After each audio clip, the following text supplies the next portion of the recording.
एक बार एक साहूकार ने एक नौकर रखा। वह नौकर बड़ा परिश्रमी और ईमानदार था। सुबह सबसे पहले उठता और रात को सबसे पीछे सोता। जो कठिन काम कोई न कर सकता था, उसे वह चुटकियों में कर देता। किसी ने कभी उसके चेहरे पर दुख की एक सिकन तक न देखी थी। वह सदा खुश और मुस्कुराता रहता। उसे नौकरी करते करते 1 साल पूरा हो गया, पर साहूकार ने उसका वेतन नहीं दिया। सोचा कि वेतन पाने पर कहीं नौकरी छोड़कर न चला जाए। नौकर ने भी वेतन नहीं मांगा और पहले की तरह ईमानदारी और मेहनत से नौकरी करता रहा। दूसरा साल भी बीत गया, पर साहूकार ने तब भी उसे कुछ नहीं दिया। इस बार नौकर के मन में कुछ असंतोष तो जरूर पैदा हुआ, पर कहा उसने कुछ नहीं और उसी तरह मेहनत से नौकरी करता रहा। पर जब तीसरा बरस भी गुजर गया और साहूकार ने वेतन नहीं दिया, तो नौकर के मन में खलबली हुई। आखिर कब तक चुप रहता।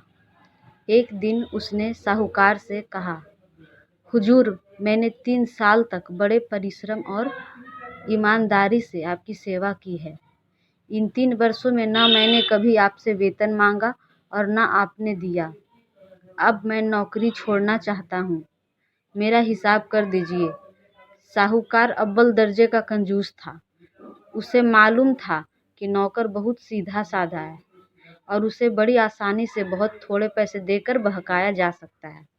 साहूकार ने जेब में हाथ डाला और 1 पैसा प्रति वर्ष के हिसाब से वेतन के रूप में 3 पैसे नौकर के हाथ पर रख दिए और कहा, लो अपना वेतन और मुझे धन्यवाद दो। बहुत थोड़े मालिक कितना अधिक वेतन देंगे। भोले भाले नौकर ने बिना कुछ हील हुज्जत किए 3 पैसे लेकर जेब में डाल लिए और मन में सोचा, मेरी जेब में मेरी 3 बरस की कमाई है। अब मुझे मेहनत करने की क्या ज़रूरत है। मैं क्यों तरह तरह के दुख उठाऊं। अब मुझे सब चिंताएं छोड़कर मज़े से ज़िंदगी बितानी चाहिए। जब नौकर उछलता कूदता हुआ जंगल में से गुजर रहा था, तो उसकी भेंट एक बौने से हुई। बौने ने उसे बहुत खुश देखकर पूछा, भाई तुम इतने खुश क्यों हो। लगता है कि संसार का कोई भी दुख और चिंता तुम्हें नहीं है। मेरे खुश न होने का कोई कारण नहीं है, नौकर ने बौने के प्रश्न के उत्तर में कहा। मैं स्वस्थ हूँ, जवान हूँ और मेरी जेब में मेरी 3 साल की कमाई है। फिर मुझे चिंता और दुख क्यों हो। 3 साल की कमाई, बौने ने आश्चर्य से पूछा। कितनी है। पूरे 3 पैसे, नौकर ने उत्तर दिया। बौना बोला, भाई मैं बहुत गरीब हूँ। मेरे पास फूटी कौड़ी भी नहीं है। बूढ़ा होने के कारण मैं कुछ कमा भी नहीं सकता। तुम जवान और स्वस्थ हो, जितना चाहो कमा सकते हो। पैसा तुम्हारे हाथ का मैल है।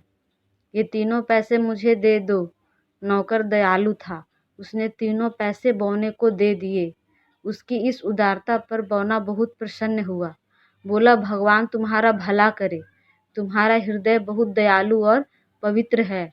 मैं तुम्हें 3 वरदान देना चाहता हूँ। हर पैसे के लिए 1 वरदान। जो जी चाहे मांग लो। नौकर मन ही मन बहुत खुश हुआ। कुछ देर सोचने के बाद वह बोला, यदि तुम मुझसे खुश हो और तुम में वर देने की शक्ति है, तो मुझे एक ऐसी गुलेल दो जिसका निशाना कभी ना चूके। बौने ने नौकर को उसकी मनचाही गुलेल दे दी। अब नौकर ने कहा, दूसरे वरदान में मुझे एक ऐसी सारंगी दो जिसे सुनते ही लोग नाचने लगें। जब सारंगी भी मिल गई तो नौकर ने तीसरा वरदान मांगा। तीसरा वरदान मुझे यह दो कि यदि मैं किसी व्यक्ति से कोई प्रार्थना करूं तो वह उसे ठुकराए नहीं। ऐसा ही होगा, बौने ने कहा, और देखते ही देखते वह न जाने कहाँ लोप हो गया। नौकर खुशी खुशी आगे बढ़ा। अभी वह कुछ ही दूर गया होगा कि उसकी भेंट एक सेठ से हुई, जो एक पेड़ के नीचे खड़ा था, जिसकी शाखा पर एक चिड़िया बैठी चहचहा रही थी। नौकर को देखकर सेठ जी ने कहा, देखो कितनी प्यारी चिड़िया है। यदि तुम इस चिड़िया को पकड़ दो तो मैं तुम्हें मुंह मांगा पुरस्कार दूंगा। ओह, यह बात है। मैं अभी चिड़िया को नीचे गिरा देता हूँ। नौकर ने ज्यों ही गुलेल से चिड़िया का निशाना लगाया, चिड़िया जख्मी होकर कांटेदार झाड़ी में गिर पड़ी। सेठ जी नौकर से पहले चिड़िया को पकड़ने के लिए पेट के बल जमीन पर लेट गया और रेंग कर झाड़ी में घुस गया। जब सेठ जी झाड़ी के बीच में पहुंचा तो नौकर ने एकाएक सारंगी बजानी शुरू कर दी। सारंगी की धुन का कान में पड़ना था कि सेठ जी झाड़ी के अंदर उछल उछल कर नाचने लगा। कांटों के चुभने से उसके कपड़े चिथड़े चिथड़े हो गए और शरीर से खून बहने लगा। सेठ जी झाड़ी में से ही चीखने चिल्लाने लगा, हाय मैं मरा, खुदा के लिए सारंगी बजाना बंद कर दो, मैं हाथ जोड़ता हूँ। पर नौकर ने सारंगी बजाना बंद नहीं किया और दूसरी धुन छेड़ दी। सारंगी की आवाज़ धीरे धीरे तेज होती जाती थी और जैसे जैसे सारंगी की आवाज़ तेज होती गई, सेठ जी की उछलने की गति भी बढ़ती गई। आखिर जब सेठ जी का बदन छलनी छलनी हो गया तो वह तड़प कर बोला, मैं हाथ जोड़ता हूँ, खुदा के लिए मुझ पर रहम करो, मेरी मुहरों की थैली ले लो, पर सारंगी ना बजाओ, मैं मर जाऊंगा। आखिर जब सेठ जी ने बहुत हाथ पैर जोड़े तो नौकर ने सारंगी बजाना बंद कर दिया और मुहरों की थैली लेकर चलता बना। जब नौकर कुछ दूर पहुंच गया तो सेठ जी अधनंगा और परेशान हालत में झाड़ी में से निकला और चिल्लाकर बोला, ठहर जा बदमाश सारंगी वाले, मुझसे बचकर तू कहाँ जाएगा? तुझे मजा न चखाया तो मुझे मुड़वा दूंगा। हाँ, क्रोध से भरा हुआ सेठ जी कचहरी में पहुंचा और हाकिम से रोकर बोला, मैं लूट गया हुजूर, मैं लूट गया। एक बदमाश ने रास्ते में मुझे लूट लिया, मेरी मुहरों की थैली, मेरी उम्र भर की कमाई छीन ली। मुझ पर दया दिखाइए हुजूर और उस डाकू को पकड़ मंगाइए। हाकिम ने पूछा, कौन है वह बदमाश जिसने तुम्हें सताया है? क्या तुम उसे पहचान सकते हो? सेठ जी ने कहा, हुजूर, उसके पास एक सारंगी और एक गुलेल है, इन्हीं दो चीज़ों से वह पहचाना जा सकता है। अभी नौकर कुछ ही दूर गया था कि सिपाहियों ने उसे जा पकड़ा और हाकिम के सामने ले गए। हाकिम ने पूछा, क्यों वे बदमाश, तूने सेठ जी के मुहरों की थैली क्यों छीनी?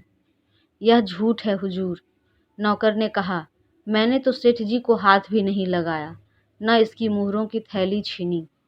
इसने अपनी इच्छा से ही मुझे मुहरों की थैली भेंट की थी, ताकि मैं सारंगी बजाना बंद कर दूं, क्योंकि यह इसकी आवाज़ को सह नहीं सकता था। सेठ जी ने इस बात से साफ इनकार कर दिया। हाकिम ने भी यह समझकर कि सेठ जी अव्वल दर्जे का कंजूस मालूम होता है, भला मुहरों की थैली कैसे भेंट कर सकता है, नौकर को ही दोषी ठहराया। नौकर की इस लूट का परिणाम लोगों के सामने सदा एक मिसाल के रूप में रहे और कोई फिर ऐसा बुरा काम करने का दुस्साहस न करे। इसलिए हाकिम ने उसे फांसी की सजा दी। नौकर खूब रोया चिल्लाया, पर हाकिम ने एक न सुनी। सिपाहियों ने नौकर को जेल में बंद कर दिया।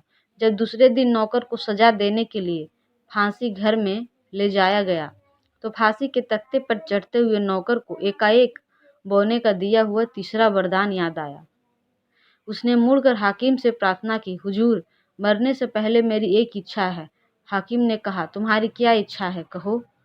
हम तुम्हें विश्वास दिलाते हैं कि प्राणों को छोड़कर इस समय तुम जो भी मांगोगे वह तुम्हें मिल जाएगा। नौकर ने कहा, तो हुजूर, मुझे आखिर बार थोड़ी देर के लिए अपनी सारंगी बजाने की आज्ञा दी जाए।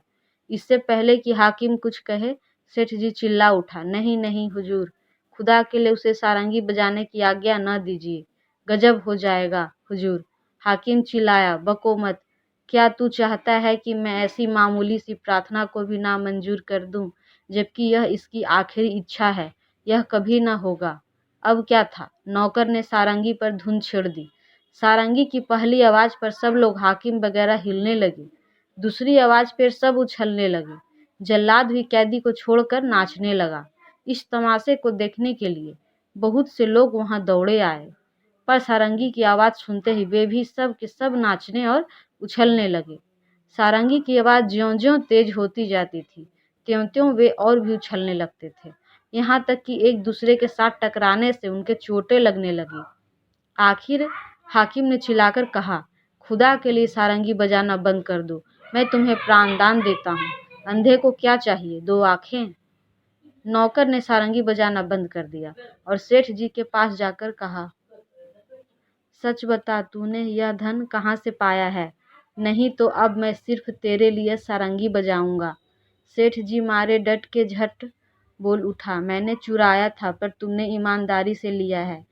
हाकिम ने सेठ जी को चोर ठहराकर उसे जेल में डाल दिया और वह निर्दोष नौकर खुशी खुशी अपने घर चला गया। दोस्तों, ये कहानी आपको कैसी लगी?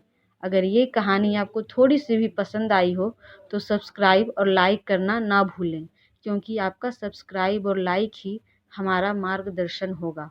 और हम आशा करते हैं कि आप लाइक करके हमारा मार्गदर्शन ज़रूर करेंगे, ताकि हम आपकी पसंद अनुसार कहानियों को आप तक पहुंचा सकें। कृपया अपने बहुमूल्य सुझाव हमें अवश्य कमेंट करें। धन्यवाद।